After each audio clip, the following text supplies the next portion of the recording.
Meus irmãos, abramos a palavra de Deus em Romanos capítulo 12, lembrando que os textos que nós lemos no início são sempre textos introdutórios. Alguns deles são o texto básico de que a gente se utiliza majoritariamente, mas sempre temos outros textos a tratar. E eu gostaria de ler com os irmãos Romanos capítulo 12. Nós leremos versículos 9 e 10. Nós vamos ler a uma só voz. Romanos 12, de 9 a 10. Vamos ler juntos? O amor seja sem hipocrisia. Detestai o mal, apegando-vos ao bem. Amai-vos cordialmente uns aos outros, com amor fraternal, preferindo-vos em honra uns aos outros. Mais uma vez. Amor seja sem hipocrisia. Detestai o mal, apegando-vos ao bem.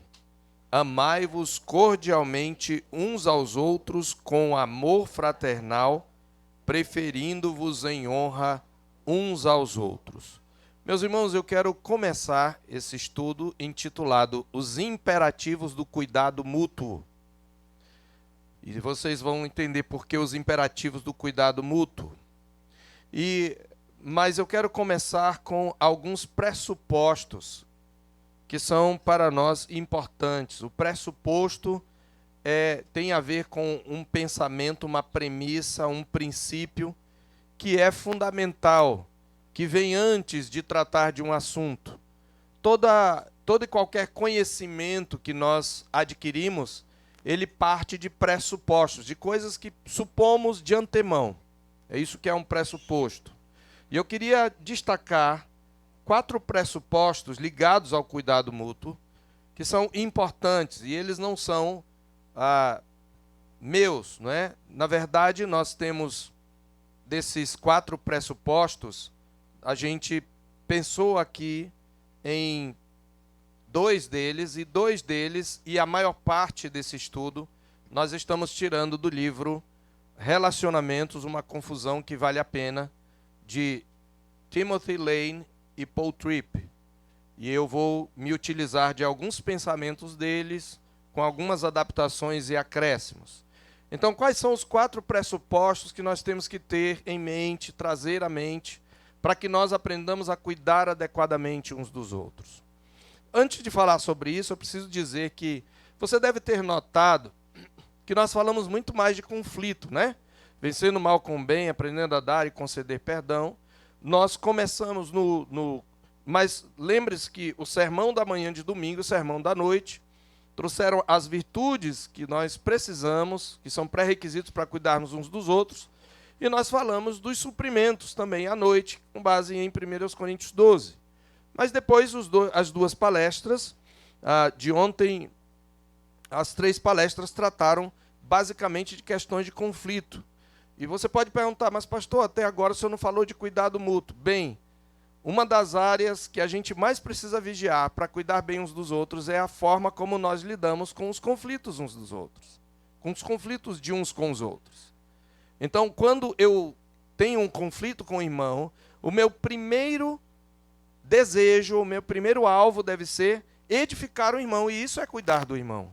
Porque no conflito a tendência é nós olharmos para nós mesmos. Por isso nós começamos negativamente, mas hoje nós vamos falar um pouco mais positivamente. Então, quais são os pressupostos que nós precisamos trazer à mente para que nós entendamos o cuidado uns com os outros? O primeiro pressuposto é esse, que para cuidar uns dos outros, nós precisamos vestir o avental de escravo. Para cuidar uns dos outros, nós precisamos vestir o avental de escravo. Você deve abrir em 1 de Pedro, capítulo 5, verso 5, especialmente a parte B, mas eu vou ler todo ele. Lá está escrito assim: rogo igualmente aos jovens, sede submissos aos que são mais velhos. Outros sim, no trato de uns com os outros, cingi-vos todos de humildade, porque Deus resiste aos soberbos, contudo aos humildes concede a sua graça. Você deve deixar marcado nesse texto, que a gente ainda vai voltar a mencioná-lo, mas Por que vestir o avental de escravo? Porque este é o sentido da palavra cingindo-vos. Cingindo-vos de humildade. Eu já mencionei isto numa palestra anterior, que quando Pedro usa a palavra cingir, ele usa exatamente a palavra que descreve o ato do escravo que veste um avental para servir ao seu senhor. E Pedro provavelmente está lembrando o episódio narrado em João capítulo 13, quando Jesus se cingiu com uma toalha e, pegando uma água numa bacia, curvava-se diante dos discípulos e lavava-lhes os pés. Então Pedro está dizendo que para que nós tenhamos um bom relacionamento uns com os outros, nós precisamos vestir o avental de escravo, o avental da humildade. Um segundo pressuposto, meus irmãos, importante é que para cuidar uns dos outros, nós também precisamos nos dispor a nos rendermos ao cuidado soberano de Deus. Por que isto?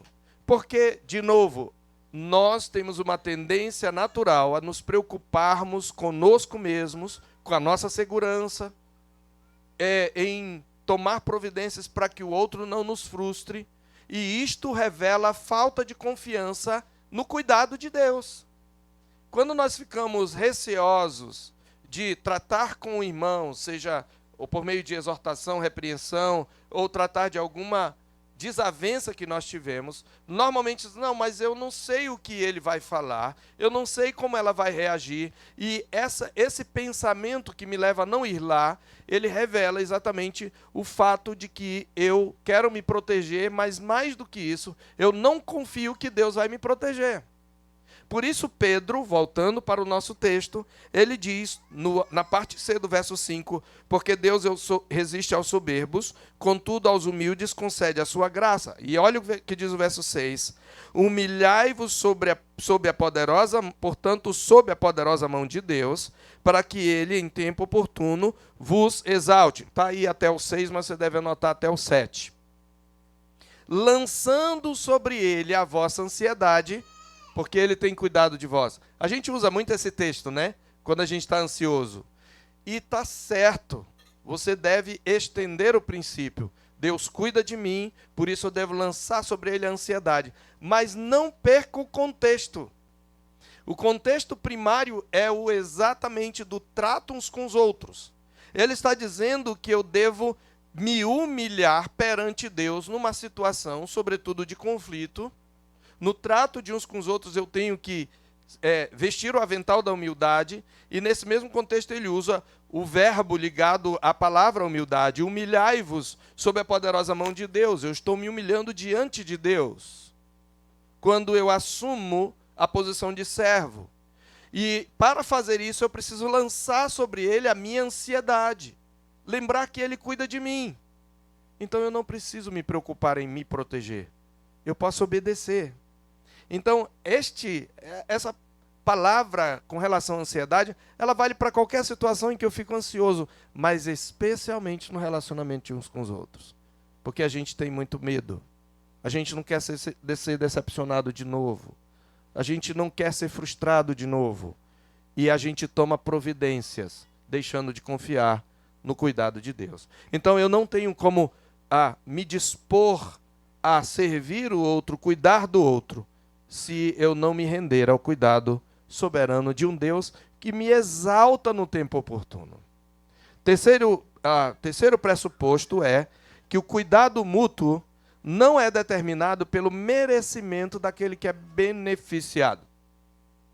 Você não cuida apenas de quem merece, porque senão não há graça. Para que haja graça, você tem que cuidar daquele que não necessariamente, pelo menos aos seus olhos, é digno desse cuidado. Os autores que eu já citei, Lane e Tripp, eles ressaltam que Jesus serviu àqueles que não mereciam seu serviço. Nenhum deles merecia. Lembra? Ele lavou os pés de Pedro, que o negaria, e ele lavou também os pés de Judas, que o trairia, e ele sabia que ia trair. Os outros 10 discípulos usariam os pés, dizem os autores, que ele estava lavando para fugir, no momento em que Jesus mais precisaria deles. Mesmo assim, Jesus se ajoelhou. Irmãos, o Rei do Universo, o Deus encarnado, aquele em quem habita a plenitude da divindade, vestindo um avental de escravo, se ajoelhou diante dos discípulos e os serviu. Como dizem os autores, haverá pessoas para quem você faz tudo o que estiver ao seu alcance, e em seguida elas te olham e dizem que você não fez o suficiente. Eu vou repetir. Haverá pessoas por quem e para quem você faz tudo o que estiver ao seu alcance, e em seguida elas vão te olhar e dizer que você não fez o suficiente. Ainda assim, você precisa lembrar, cuidar do outro não é determinado pelo merecimento dele. Este é um ponto que você precisa ter em mente. Em quarto lugar, o cuidado mútuo depende, obviamente, por causa disso, do suprimento diário da graça. Você precisa da graça diária. E aí eu queria que você abrisse, nós falamos do exemplo de Jesus exatamente nesse texto de João 13.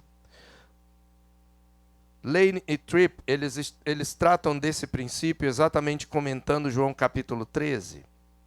Quando Jesus lava os pés aos discípulos, um fato interessante ocorre aqui. De certa maneira irônico e até hilário. Quando no verso 6 diz que o Senhor se aproximou de Simão, Simão disse: Senhor, tu me lavas os pés a mim? Respondeu Jesus: o que eu faço não sabes agora, compreendê-lo-ás depois. O que é que Pedro diz? Nunca me lavarás os pés.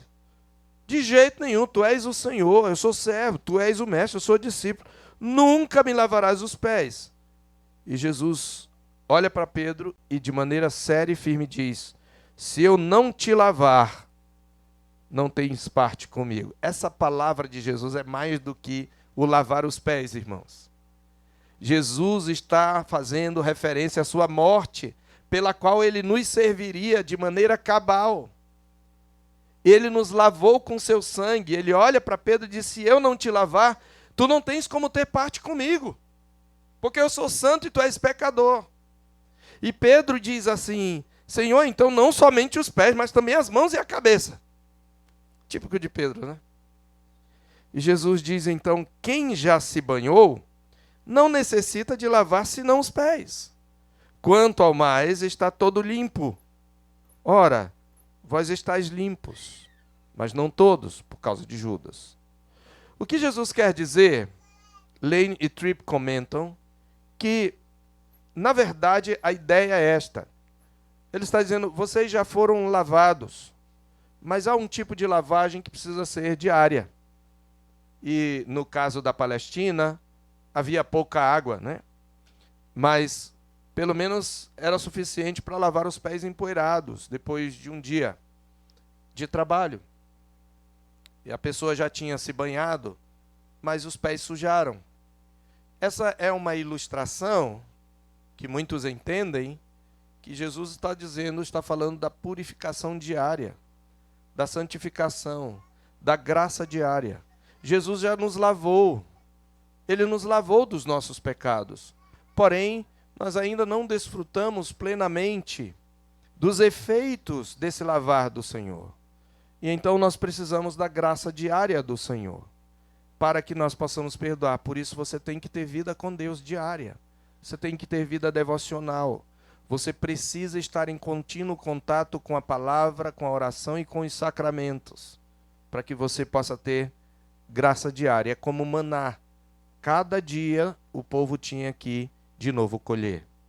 Então, Lane e Tripp, eles comentam este texto dizendo que no mesmo instante em que sair para o mundo, você encontrará dificuldades e sofrerá perseguição. Talvez você precise se envolver em conflitos feios entre crentes em sua igreja ou algo igualmente doloroso. Haverá momentos em que se perguntará se vale a pena seguir a Jesus. Nesses exatos momentos, será preciso a obra do Espírito na sua vida para lembrá-lo do seu próprio pecado e da graça disponível. Arrependimento e fé, portanto, devem ser o seu estilo diário. Por quê? Porque eles o rebaixam e o erguem ao mesmo tempo. Então, tendo colocado esses pressupostos, eu quero tratar então dos imperativos de cuidado mútuo. E nós vamos passar por ele correndo. Nós poderíamos, não vamos entrar aqui numa discussão, alguns enxergam mais imperativos, mas o que eu chamo de imperativos do cuidado mútuo? São os que são chamados de mandamentos de mutualidade. Na Escritura tem vários imperativos que têm por objeto a expressão uns aos outros. A Bíblia fala de várias atitudes que nós temos que ter uns para com os outros. E eu, particularmente, elenquei 16 deles. Eu não vou comentar cada um deles, mas eu quero citar. Pelo menos 16 vezes, não só 16 vezes, mas 16 atitudes. Então, você quer saber como você vai cuidar do outro? Aqui estão 16 formas pelas quais você vai demonstrar cuidado pelo outro. Este é o ponto. Em primeiro lugar, nós temos no nosso texto, o texto que nós lemos de início, amai-vos uns aos outros. Amem uns aos outros, diz Paulo em Romanos 12, 10.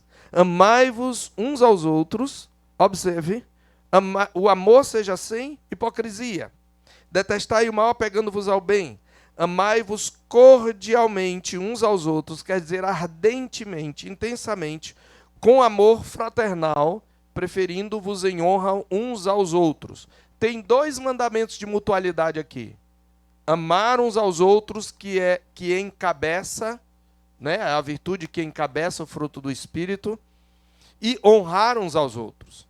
Veja, quando Paulo usa a expressão amor fraternal, ela significa que eu devo tratar os meus irmãos da igreja, nós devemos tratar uns aos outros como irmãos de sangue, como membros da mesma família.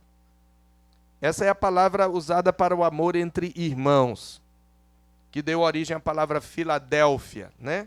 Que é o nome de uma igreja do Novo Testamento. Filadelfia, né? Adelphos é a palavra grega para irmão.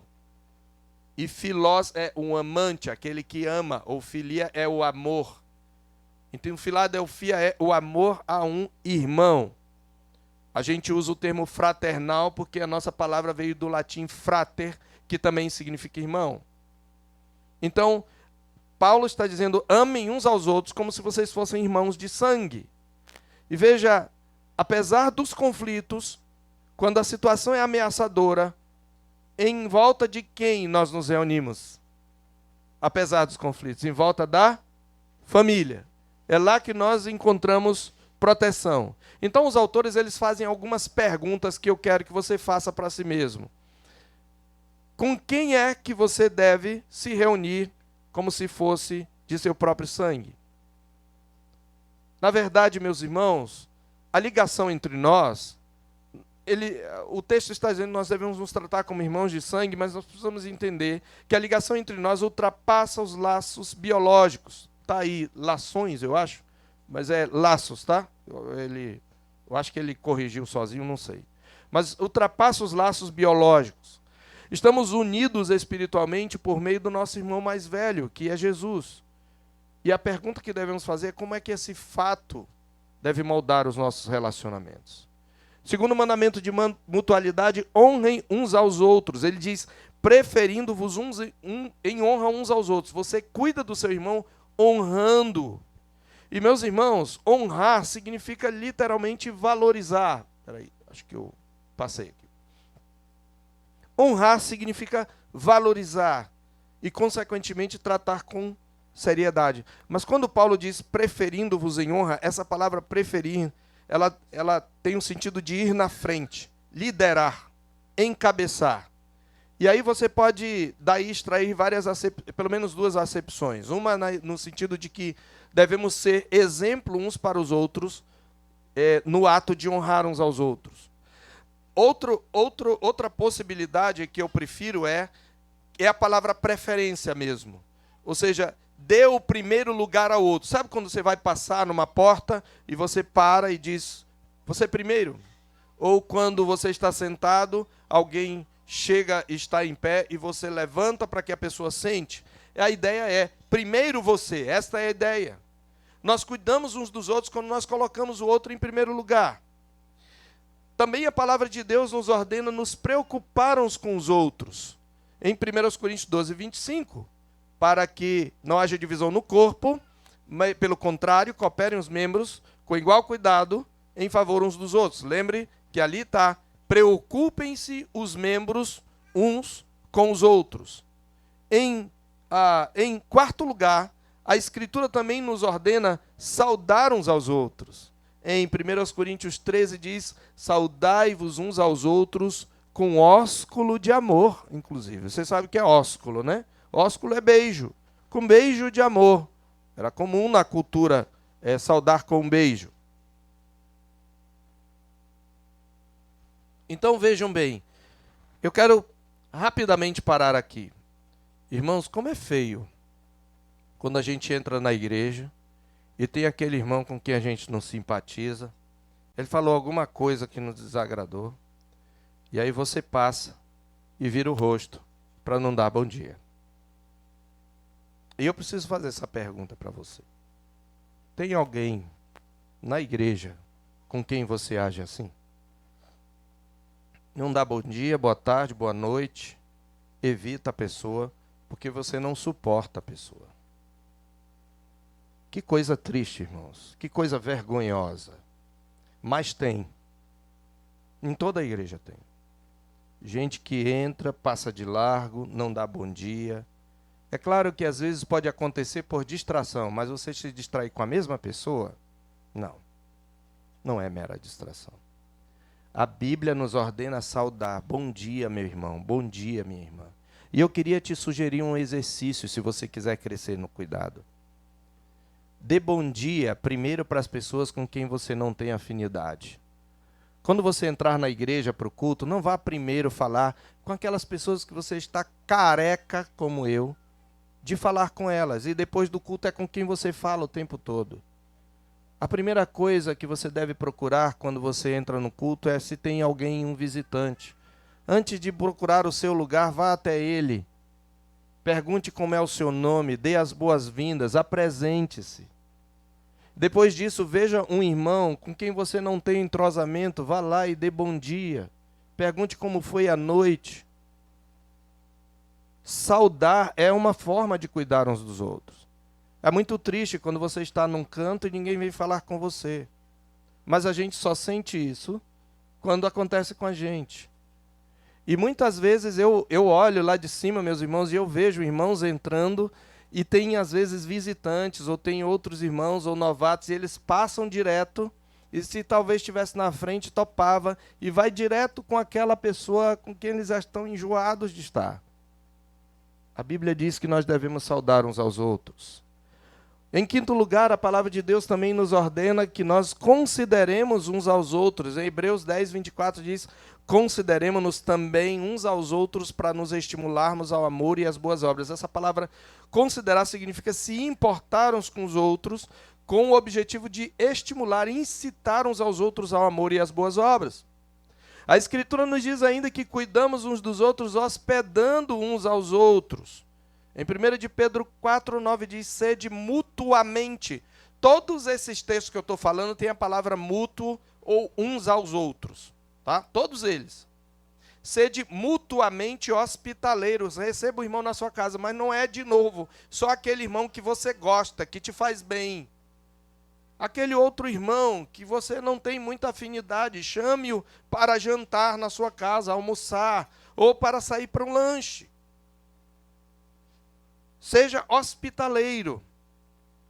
Em sétimo lugar, devemos também aceitar uns aos outros, apesar das nossas diferenças de opiniões. Em Romanos 15, 7 diz, acolhei-vos uns aos outros, como também Cristo nos acolheu, para a glória de Deus. E se você ler, não dá para a gente ler, mas se você ler Romanos 14, o contexto é o de discordâncias entre judeus e gentios quanto à comida, bebida e guarda de dias. E Paulo diz assim, um Faz diferença entre dia e dia, que era o judeu, que ele continuava judeu, ele guardava o sábado por causa da questão cultural, mesmo convertido. Outro julga iguais todos os dias, no caso o gentio. O débil come legumes. Um crê que de tudo pode comer, mas o débil come legumes. E aí ele diz, cada um tem uma opinião bem definida em sua mente, mas ele fala nesse versículo que nós devemos acolher uns aos outros. Nós não concordamos em todas as aplicações do evangelho à vida, nós temos discordâncias. Há coisas que a gente não acha que um crente deveria fazer e que a Bíblia não necessariamente proíbe, e a gente tem discordâncias em questões que não são essenciais para a vida cristã. E quando essas diferenças se tornam mais importantes do que deveriam, elas geram divisão. Cada vez que nós falhamos, dizem os autores, em aceitar os outros, né? Cada vez que nós falhamos em aceitar os outros, perdemos uma oportunidade para servir. Então, às vezes, você não gosta do jeito, né? Eu não gosto do jeito dela, não. Me irrita. Pois bem, por causa de uma diferença, você está deixando de acolher, de aceitar. Não é aceitar o pecado, é aceitar o estilo de vida da pessoa que não é necessariamente pecaminosa. E aí os autores fazem uma pergunta que eu gostei. E eu quero que você faça essa pergunta, por favor, nesta noite. Qual é a pessoa na terceira igreja? Eu estou aplicando para a terceira igreja, tem que ser terceira igreja. Eu não posso ser genérico. Qual é a pessoa dentro da terceira igreja que você tende a excluir? Que você tende a não se aproximar? Quais as convicções secundárias e não necessárias que turvam seu relacionamento com outros cristãos? De que forma você precisa aceitar os outros que você não está aceitando? Quem precisa da sua aceitação nesse momento? Essas são as perguntas que você tem que fazer para que você cuide do irmão. Em oitavo lugar, a Escritura também nos ordena a carregar os fardos uns dos outros. Gálatas diz isso: levai as cargas uns dos outros e assim cumprireis a lei de Cristo. Lane Tripp diz o seguinte: quando outro cristão está lutando, somos chamados a lutar com ele. E parte do peso da sua carga recairá sobre você. Talvez isso mude o seu estilo de vida e exija sacrifícios. Pode significar que você tenha que se encontrar com alguém durante um certo tempo. Pode significar um sacrifício financeiro. Pode significar ambas as coisas. A pergunta que você deve fazer é: em que caso você precisa carregar o peso de outra pessoa? Como é que isso mudará a maneira como você usa o seu tempo, dinheiro, talentos, patrimônio e reputação? Quais são os outros recursos que você possui que podem ser usados para aliviar o fardo de outra pessoa? Tudo isso são formas de cuidarmos, meus irmãos. Também somos ordenados a suportar uns aos outros. E não precisamos nos deter nisso, né? Nós já falamos sobre tolerância. Mas, veja, ele fala que nós devemos demonstrar toda humildade e mansidão. Nós já falamos sobre isso, mas eu deixo apenas essas perguntas que são propostas no livro que eu estou seguindo aqui. Que fraquezas e traços você acha difícil de tolerar nos outros? Pense em alguém agora. Pensa agora, crente, você tem que aplicar a palavra na sua vida. Aplica a palavra contra você. Que fraquezas e traços você acha difícil de tolerar nos outros? Eu não gosto de gente que... Complete. Que não é necessariamente pecado. Eu detesto gente que... Quem você... não precisa ser pecado, apenas coisas que o incomodem. Quem você acha difícil de amar? Quem é que o Espírito Santo está agora lembrando a você que é difícil você amar? Faça esse exercício, irmão, para que a palavra não seja teoria. Que tipo de pessoas você evita inconscientemente porque simplesmente o aborrece? Com certeza, dizem os autores, você se lembra de alguém. Com certeza. Servir essa pessoa que você pensou, significa estar disposto a ser tolerante, mesmo quando ela faz algo que o incomoda. Lembre-se, você também, presta atenção, crente, você também possui fraquezas e traços que incomodam os outros. Você que não percebe, por causa do teu coração enganoso, mas você tem traços que incomodam os outros. Veja como Jesus foi tolerante com seus discípulos. Nós podemos ser gratos por ele ser assim conosco também. Oitavo, sujeitem-se uns aos outros. A Bíblia diz, sujeitando-vos uns aos outros no temor de Cristo, em Efésios 5:21. Embora pelo contexto o mandamento seja aplicado ordinariamente à nossa atitude diante daqueles que possuem autoridade sobre nós, porque depois ele vai falar às mulheres, aos próprios maridos como ao Senhor, os filhos aos pais, os empregados aos patrões, ou os servos aos senhores. A sujeição mútua, irmãos, não ocorre somente nessa ocasião. Se alguém exerce autoridade e é respeitosamente confrontado por quem está debaixo da sua autoridade, de modo que o seu erro seja biblicamente demonstrado, essa pessoa deve se sujeitar à exortação. Então, cuidar uns dos outros também, para que eu seja cuidado, inclusive. Eu preciso me sujeitar ao outro, ok? Em nono lugar, aí estão todos esses que eu não vou tanto comentar, confessem seus pecados uns aos outros. Está lá em Tiago 5,16. Orem uns pelos outros. De novo, Tiago 5,16. Perdoem uns aos outros. Já falamos sobre perdão. Consolem uns aos outros. Em 1 Tessalonicenses 5,11, Paulo está falando da vinda de Cristo. E o instrumento, então, do consolo é a bendita esperança, com relação aos que dormem. Ele diz, consolai-vos uns aos outros. E no mesmo texto ele diz, edifiquem-se uns aos outros. E, por fim, 16º, ensinem e aconselhem uns aos outros. Veja, 16 formas de cuidar. Eu não sei como cuidar. Está aí, irmão. Você não pode mais dizer que não sabe. Leia isso todos os dias. Leia os textos em casa. E pense. Pense, não pense naquela pessoa que é mais próxima de você, não. Você já cuida dela. Eu quero que você pense quem na igreja hoje precisa do meu cuidado ou quem representa um desafio para mim. E saia daqui, meu irmão, com a resolução de se aproximar dessa pessoa. Eu não estou dizendo que você precisa ser o amigo mais íntimo, a amiga mais íntima e revelar seus segredos. Eu estou falando em se oferecer para ajudar. E fazer uma dessas coisas, acolher, servir. Nós nem citamos servir uns aos outros, porque nós lemos, né, cada um conforme o dom que recebeu. Em terceiro lugar, então, tendo visto esses imperativos, eu quero tratar de alguns fatos inevitáveis que nós temos que estar conscientes no processo do cuidado mútuo. Esse é o terceiro grande ponto. Fatos inevitáveis no processo de cuidado mútuo. Eu quero que... É interessante que esses fatos são apontados por Lane e Tripp, no livro que eu já citei, mas o título do capítulo é Esperança. E é interessante que os fatos que eles apontam, a princípio, não parecem ser esperança, mas é que eles trazem um contraponto. Então, por isso que eu trouxe como fatos inevitáveis no processo de cuidado mútuo. E o primeiro deles é esse. A nossa vida com os outros é sempre uma vida no meio do caminho. Qual é o raciocínio dos autores? O começo das coisas nos soa sempre melhor, né? No início de todo projeto, de todo processo, a gente está cheio de entusiasmo, de sonhos, de expectativas, né? O fim também, quando você conclui, é muito legal, né?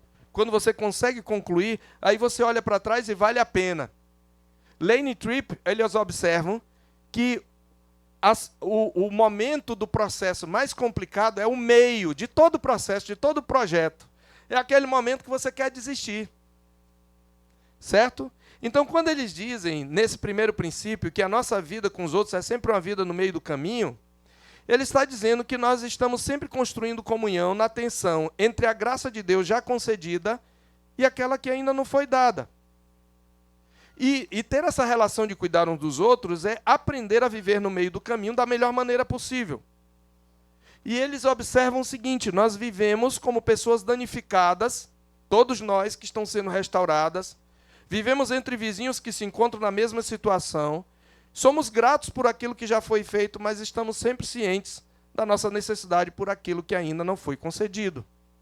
Nós vivemos entre o já e o ainda não, lembra?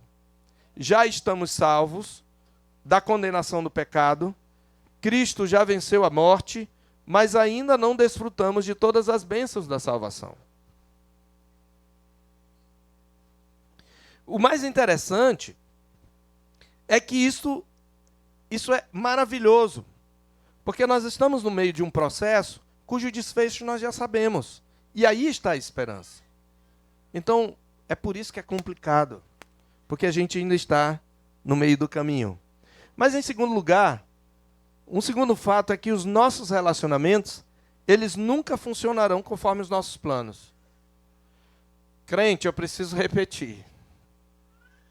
Os nossos relacionamentos nunca funcionarão conforme os nossos planos. Sabe por quê? Porque não são os nossos planos que devem prevalecer.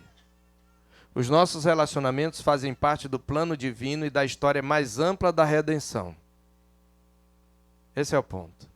E Deus, isso significa que Deus nos levará a pontos que não tínhamos a intenção de alcançar, a fim de revelar o nosso coração, de construir o nosso caráter e de produzir em nós algo que nós não poderíamos alcançar por nós mesmos. Então, este é um ponto. Terceiro fato: nossos relacionamentos nunca satisfarão as nossas expectativas. Os casados aí sabem disso. Quando está namorando, amor, com a gente vai ser diferente. Olha, vamos combinar aqui, a gente vai fazer diferente, né? Olha, a gente vai ser assim. Aí, quando casa, passa a lua de mel, a máscara cai. Já era, mano. Não é? Mas isso faz parte do meio do caminho. Quando antecipamos um relacionamento, nós costumamos sonhar com uma união inabalável, né? Nós somos tendentes a esquecer que nós vivemos entre o já e o ainda não. No caminho para o céu, meus irmãos, nenhum de nós tem o privilégio de ficar com a pessoa dos nossos sonhos. E nenhum de nós está pronto para ser a pessoa dos sonhos de ninguém. Mas nós temos um Deus que é fiel. E é Ele que garante o sucesso da caminhada. Em quarto lugar, nossos relacionamentos sempre enfrentarão algum tipo de dificuldade. Sempre. Sempre enfrentarão. Às vezes a dificuldade vai estar no outro. Às vezes vai estar na gente. Não raramente vai estar nos dois, ou nos três, ou nos quatro. Às vezes a dificuldade vai apenas refletir a realidade de um mundo caído. Porém, preste atenção. Todas as dificuldades são enviadas por Deus. E tudo está sob o seu sábio controle. Deus nos concede, observe aí, a incômoda graça da provação. Não para nos destruir, não para nos desanimar, mas para nos tornar mais maduros e puros. Nós precisamos crer nisso. E em quinto e último lugar, os nossos relacionamentos sempre terão de melhorar, sempre terão que melhorar. Quando a gente está bem na igreja, e cantando, e louvando, e a igreja crescendo, é maravilhoso. Aí vem uma crise, né? Vem alguém que causa um problema, uma pessoa que causa uma tristeza, uma desavença entre irmãos. Sempre tem que melhorar. Nós não chegaremos a um estágio final nesse mundo. E quando tudo terminar, sem o auxílio de mãos, aleluia, sem o auxílio de mãos, Deus nos tornará perfeitos. Abra sua Bíblia em 1 Coríntios 15, que narra isto. Verso 52. Num momento, a gente vai estar caminhando.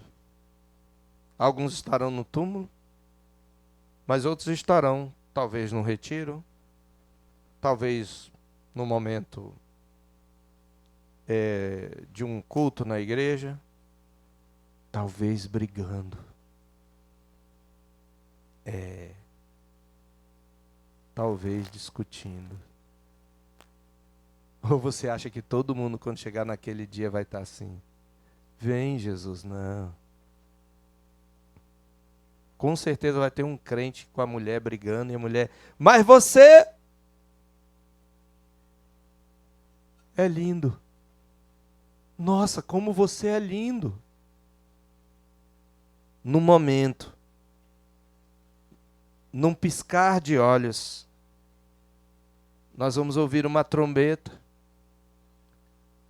E quando nós ouvirmos, a gente vai dizer: eu conheço esse som. Sim, você vai conhecer esse som. A trombeta soará. E a gente vai ver os nossos queridos, que nós perdemos, mas que morreram em Cristo, subindo primeiro. E ele diz que nós, os vivos, os que ficarmos, seremos transformados. Sublinha essa palavra, é a mesma palavra para descrever a transfiguração de Jesus, no verso 53, ou no verso 52, lá no final. A palavra é: seremos transfigurados. Lembra no Monte da Transfiguração? Jesus foi transfigurado. Como é que ele ficou? O seu rosto resplandecia como o sol. As suas vestes se tornaram brancas como a luz. A Bíblia diz isso que vai acontecer conosco. Nosso corpo, os defeitos, tudo que foi efeito do pecado sairá. E porque é necessário que este corpo corruptível se revista da incorruptibilidade e que o corpo mortal se revista da imortalidade, quando este corpo corruptível se revestir de incorruptibilidade e o que é mortal se revestir de imortalidade, então se cumprirá a palavra que está escrita: tragada foi a morte pela vitória. Onde está a morte, a tua vitória? Onde está a morte, o teu aguilhão? O aguilhão da morte é o pecado e a força do pecado é a lei. Graças a Deus que nos dá vitória por intermédio de nosso Senhor Jesus Cristo. Mas até lá o seu sentimento deve ser o de Paulo em Filipenses 3, se não me engano, verso 12. Versos 11 e 12, por aí. Quanto a mim, não julgo havê-lo alcançado. Ele diz: não que eu tenha obtido, não que eu tenha alcançado ou tenha obtido a perfeição. Pelo contrário, eu prossigo para conquistar aquilo para o que fui conquistado por Cristo Jesus. Irmãos, quanto a mim, não julgo havê-lo alcançado, mas uma coisa faço, esquecendo-me das coisas que para trás ficam. Ele está se referindo ao seu passado antes de Cristo. Mas isso não é fácil esquecer, porque nós trazemos padrões de pensamento. Avançando para os que diante de mim estão, prossigo para o alvo, para o prêmio da soberana vocação de Deus em Cristo Jesus. Todos que somos perfeitos, maduros, tenhamos esse sentimento. Até lá, nós estamos no meio do caminho. E no meio do caminho nós vamos ter sempre pedras. Mas nós não somos dispensados de cuidar uns dos outros. Eu quero concluir, queridos. Nem sempre é mais difícil, e aqui eu trago as palavras de novo de Lane e Tripp, ou melhor, sempre é mais difícil viver no meio do caminho de algo do que no seu início ou fim. Eles dizem: quando no início de algo você ainda está cheio de esperança e potencial, entusiasmado com a visão daquilo que você poderá vir a ser, e as pessoas tendem a ser mais sonhadora, e no fim as pessoas tendem a sentir alívio, gratidão e um sentimento de tarefa cumprida. As dificuldades ao longo do caminho não parecem mais tão grandes. Parece que os sacrifícios valeram a pena. E estão felizes porque o trabalho está feito. Porém, no meio do caminho, que é onde nós estamos, as pessoas normalmente descobrem que o trabalho exigido é maior do que esperavam. E fica difícil manter vivo o sonho e muitas vezes a expectativa se transforma num simples desejo de sobreviver. Em meio ao trabalho duro, é difícil ater-se a altos padrões, manter sua esperança viva. Como disse Jean Paul Sartre, o inferno são os outros. E essa é a sensação que a gente tem. Em meio ao trabalho duro, você tende a perder a esperança. Você é tentado a se conformar e a ceder. No meio do caminho, gratidão muitas vezes se transforma em reclamação. A esperança vive em resignação. Sabe o que é resignação? É o jeito, não tenho o que fazer. É duro viver no meio de algo, mas é exatamente aí, presta atenção, é exatamente aí que todos os nossos relacionamentos acontecem. Então o problema com os relacionamentos é que eles acontecem bem no centro de alguma coisa. E o que é essa coisa? Essa é a maravilha. É a história da redenção, amados. É o plano de Deus de transformar tudo em nossa vida em instrumentos de transformação e crescimento à semelhança de Cristo. E eles concluem: você e eu nunca estaremos casados com um cônjuge completamente santificado. Nunca. Nunca teremos um relacionamento com um amigo completamente maduro. Nunca viveremos ao lado de um vizinho que esteja completamente livre da necessidade de crescer e mudar. Nunca teremos filhos que saibam cuidar perfeitamente de si mesmos.